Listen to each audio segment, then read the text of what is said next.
Hello all, we are here for one more lesson of this VariCAD 2016 training course, and this lesson is called Selecting 2D Locations.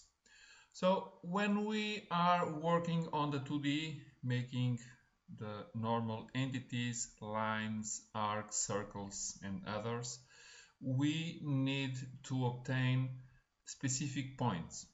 For example, I will make a couple of lines around the screen.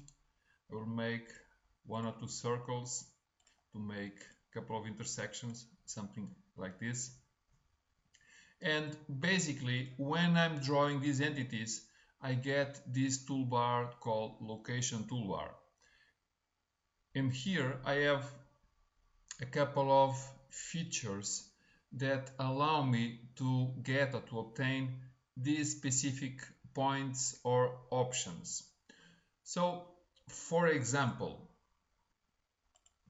I go into a line and now the program is asking me to select a point or select end point of a line. But I can click free on the screen like this, or I can use these options to insert a location. And starting to describe these functions, we have this one, which is I can input XY absolute location from our keyboard. So if I click, I get a window and I can insert a coordinate, and this coordinate under X and Y is always looking for the absolute origin of the software. So I introduce something, I'll do enter, and I will get a location. In this case it was the same that I got previously. After I have this incremental possibility, so I can click, the dialog box is very similar, and I get also a distance under X and under Y, but this time is not considering the absolute but the last point given. So if I say, for example, 10 units in X and 20 on Y, then it will look to this point and will say 10, 20. Let's do the enter, okay, and that's it. Back to cursor.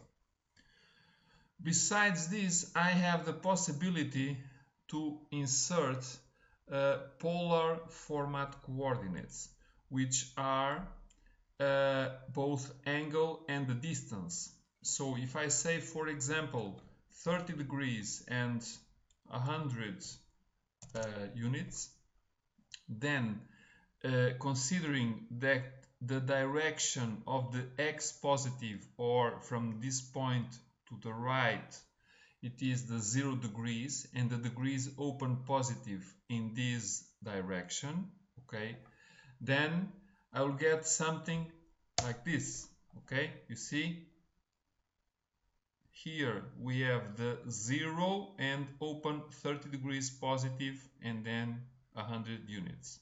So back to cursor.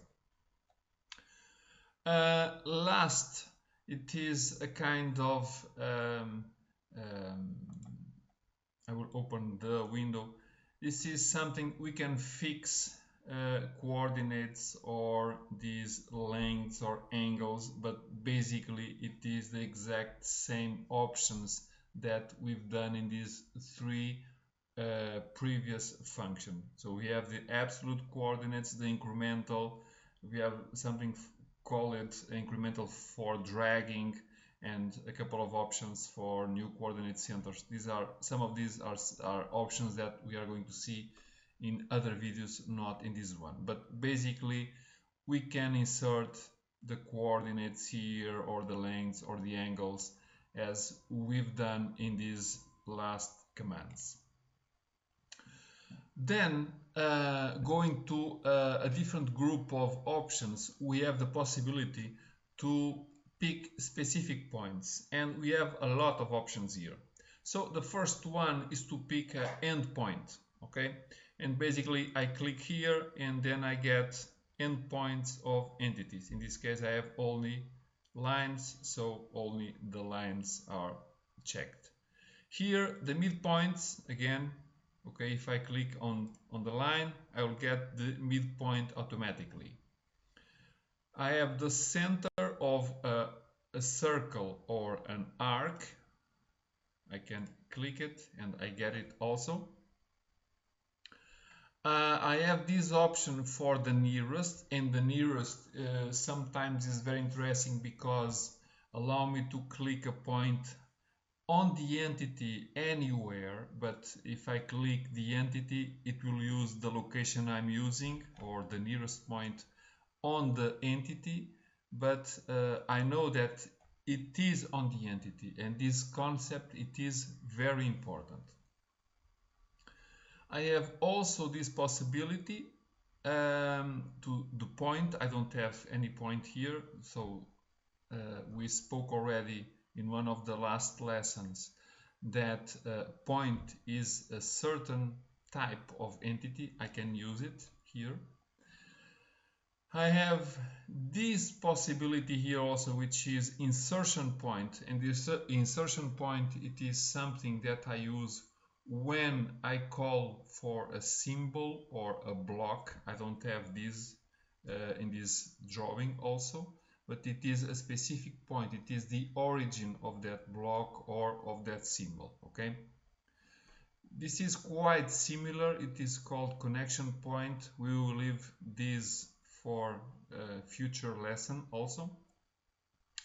And we have also this nearest dimensioned point, okay? I will show it a little later. I will go first for the quadrants, and the quadrants, it is like the image, like the icons show. I can get first, second, third or fourth quadrant, okay? I can go here also graphically and move over, and you see 1, 2, 3, 4, it is the same. But if I go second, I click on the circle and I automatically get the second quadrant. Regarding this dimension point, for example, I can insert one dimension, and now if I make a line and go dimension point, I can use one point or the other. And if I use this, you see that the point which is grabbed is not the point of the dimension, but the point that we've used to put the dimension, because it's different. If you know, and we will see about this, usually the dimensions they start not exactly on the point we want to measure, but a little above, okay? We have a little gap. We have other possibilities also. One of these is to use the exact cursor location. So I can, in this exact point, click it and use it, okay? We have the possibility to use the nearest grid point. So I'm not sure if it is clear or not.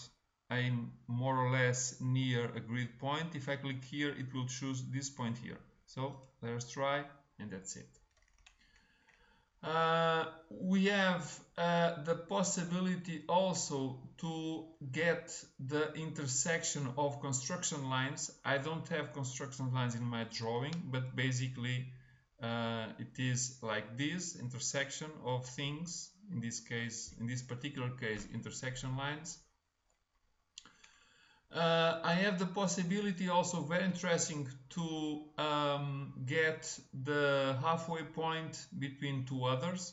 So for example, I want to get the point in the middle of this to this. So I can click here and then choose the 2 points, and I get the halfway. I have this possibility also to give a distance on top of entity, and you will get me the point also. For example, this segment, and I can put, for example, 30 millimeters, and you see from here to here I can try and measure. It should have 30 millimeters. Okay. I have also another possibility, which is an intersection of extension lines. For example, I have a line and a line. I can say this line and this line, and if I would make the extension, they will cross here. Okay, it's very interesting also, this function.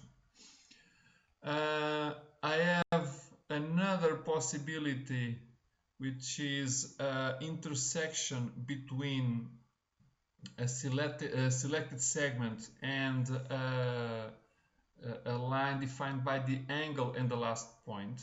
Let me try to make a situation here. I will make a line here, and I will make a new one, but I will say 30 degrees, and this line,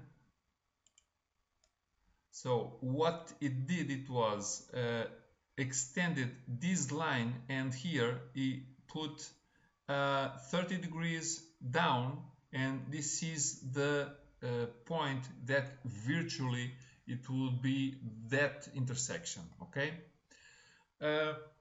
I have also a perpendicular option for this line, for example, using this from the point I was to the entity that was given. And last, I have the possibility to, from this point, to choose a location to insert a tangent line. So for this point, I can more or less here, and as you can see, I have a tangent from this point. Okay. So these are the functions I can use to insert points. I have also specific help, which is, for example, when I'm doing the a line, for example, if I click entity and make the a click with the right mouse button, I have the options in this menu to choose what I want specifically for this entity I'm working. So I can use a midpoint, for example, and if I use this for a line, again, right, I have only these possibilities because I don't have the quadrants or the arc center in this particular case. So it is something specific for the type of entity I'm choosing at the precise moment I'm clicking. So I hope these notions were clear to you, and I hope to see you in our next lesson.